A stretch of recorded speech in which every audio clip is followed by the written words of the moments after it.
Friends, welcome to Shyamala తెలుగమ్మాయి.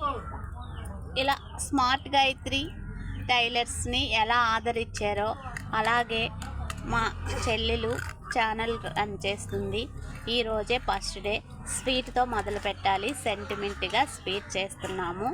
గుమ్మడికాయ పాయసం. నన్ను ఎలా ఆదరించారో అలాగే మా చెల్లిని కూడా ఆదరిస్తారని నేను కోరుకుంటున్నాను. ప్లీజ్ సపోర్ట్ చేయండి. శ్యామల తెలుగమ్మాయి. Hi, welcome to Shyamala తెలుగమ్మాయి.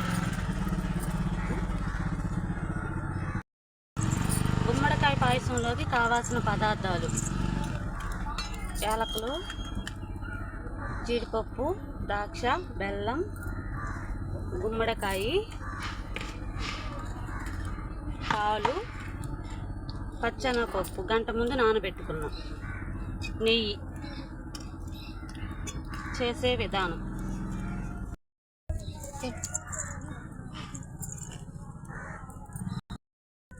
ముందుగా పప్పు వేసుకొని 10 నిమిషాలు ఉడికించుకోవాలి.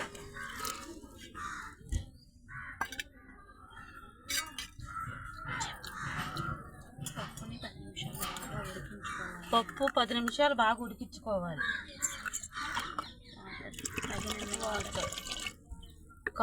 కప్పుకి కప్పు వాటర్ అయినా సరిపోతుంది.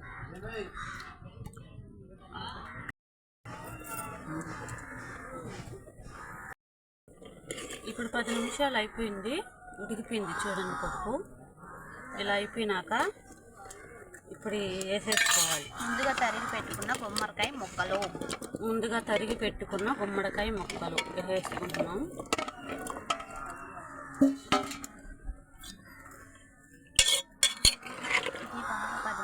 ఇది బాగా 10 నిమిషాలు ఉడకాలి.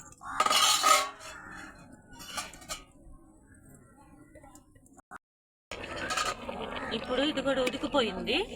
చూసారా, ఇలా ఉడికిపోయినప్పుడు బెల్లం వేసుకోవాలి. ఇంతనే కొలత లేదు, సరిపడా. మీరు ఎంత తీపి తింటారో అంత వేసుకోండి. కొంచెం మంది తీపి తినరు కదా, తగ్గించుకొని వేసుకోండి. కట్లీ పొయ్యి మీద ఏది వండినా రుచిగానే ఉంటుందండి. మీరు కూడా ట్రై చేయండి. మేము కట్లీ పొయ్యి మీద వండుతున్నాము. ఇప్పుడు కాసేపు మూత పెట్టి అలా బెల్లం అంతా కరిగిపోవాలి. వేసిన బెల్లం మొత్తం కరిగిపోవాలి.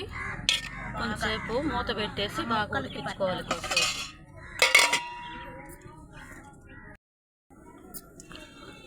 చూడండి, ఉడికిపోయింది. బాగా మెత్తగా ఉడికిపోయింది. ఇంతే చాలు. దీనికి పక్కన పెట్టుకుంటున్నాను. గుమ్మడికాయ పాయసం.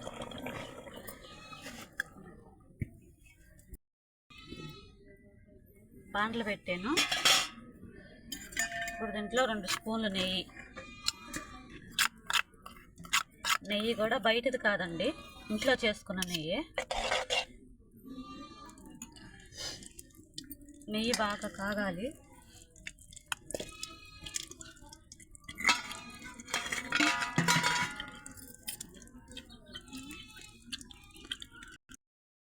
ఇంట్లో చేసుకున్న నెయ్యి అండి. మనం ఏ వంటలో వేసుకున్నా కూడా ఆ వాసన, స్మెల్ బాగుంటుంది. టేస్ట్ కూడా. పాలు కూడా మాకు బర్రె పాలు దొరుకుతాయి, ఎందుకంటే పల్లెటూరు కాబట్టి. పాలు కూడా మేము బయట పాలు కొనుక్కోము.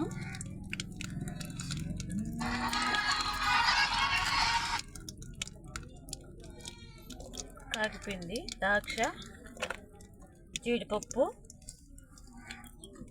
యాలకుల పొడి దీంట్లోనే వేసేసాను.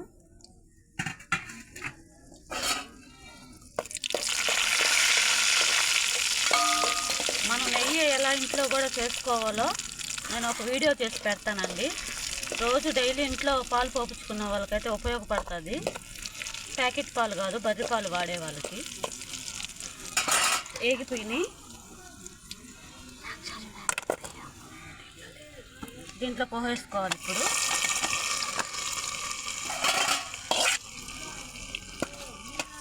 చూసారా, ఇంత పోసేసుకోవాలి.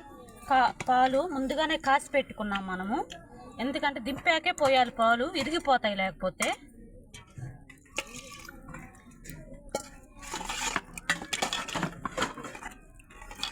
రెడీ అయిపోయిందండి పాయసం. ఇప్పుడు ఒక గిన్నెలో సర్వ్ చేసుకోవాలి.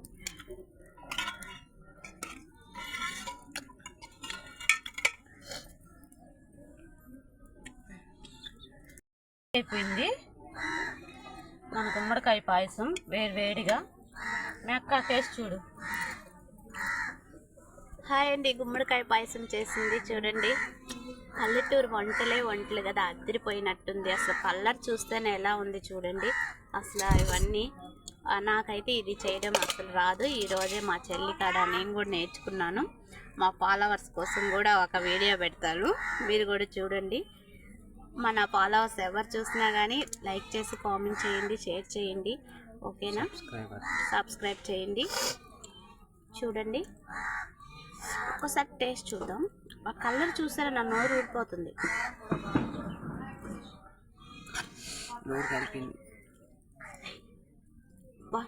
చాలా బాగుందండి. నెయ్యి కదా, ఇంట్లో చేసిన నెయ్యి. తింటుంటే ఆ స్మెల్లే సూపర్గా ఉంది. బెల్లంతో గుమ్మడికాయ పాయసం సూపర్ అదిరిపోయింది. అందులో మా ఆంధ్రాలో సంక్రాంతికి ఎక్కువ గుమ్మడికాయలు పంటలు వస్తాయండి. ఈ సైడు గుమ్మడికాయ స్పెషల్గా చేసుకుంటారు కూడా మా ఆంధ్ర. అంటే ఉగాది రోజు, సంక్రాంతి రోజు కూడా చేస్తారు. శివరాత్రి రోజు కూడా గుమ్మడికాయ చేయాలి. ఇక్కడ ఆనవాయితీగా వస్తుంది. ప్రతి ఒక్కరూ ఇలాగా ప్రిపేర్ చేసుకుంటారు. మీరు కూడా ఒకసారి గుమ్మడికాయ కర్రీ చేసుకో ఉంటారు కదా, ఆ సాంబార్లో వేసుంటారు. ఒక్కసారి చూసుకొని ఇలా గుమ్మడికాయ పాయసం తయారు చేసుకోండి. అలాగే హల్వా కూడా చేస్తారు, గుమ్మడికాయ హల్వా.